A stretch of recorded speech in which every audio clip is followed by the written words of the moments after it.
Well, hi guys.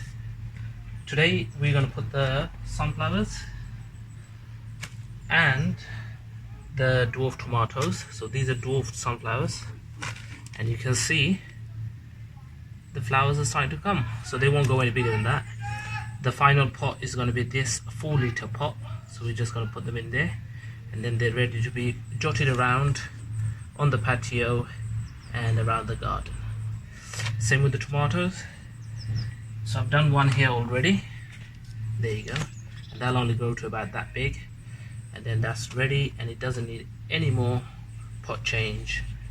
Just water for the first couple of months, and then just feed every few weeks, because they're greedy and they like to feed, and the more feed you give it, the more tomatoes you're going to get.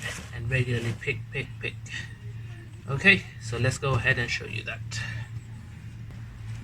Now, to do tomatoes, guys, what you can do is really pinch the couple of the smaller leaves at the bottom off. And a really good trick, when you go to replant tomatoes, final pot especially, go a little bit deeper. So I'm going to take the soil from here up to here. And you'll get roots coming out of here, and it'll be a much stronger, healthier plant. So you can have the soil higher than it is currently. So tip this out. Let's have a look. Nice root system. Put that there.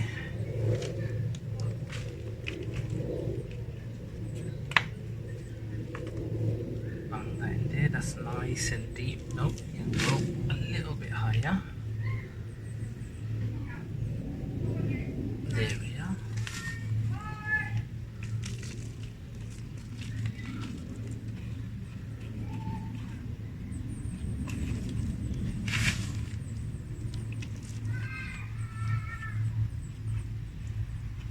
Anchor it down, not too much, just a little.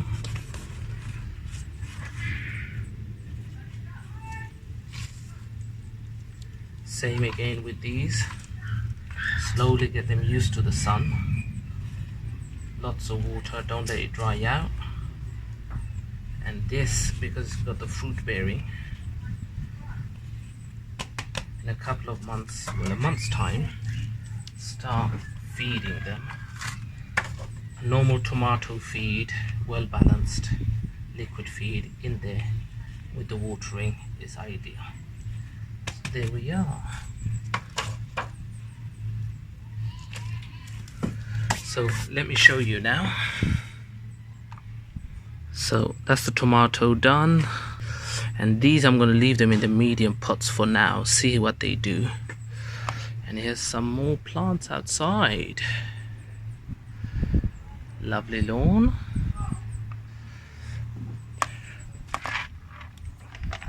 Okay guys, thank you so much for watching, and I'll catch you on another video real soon.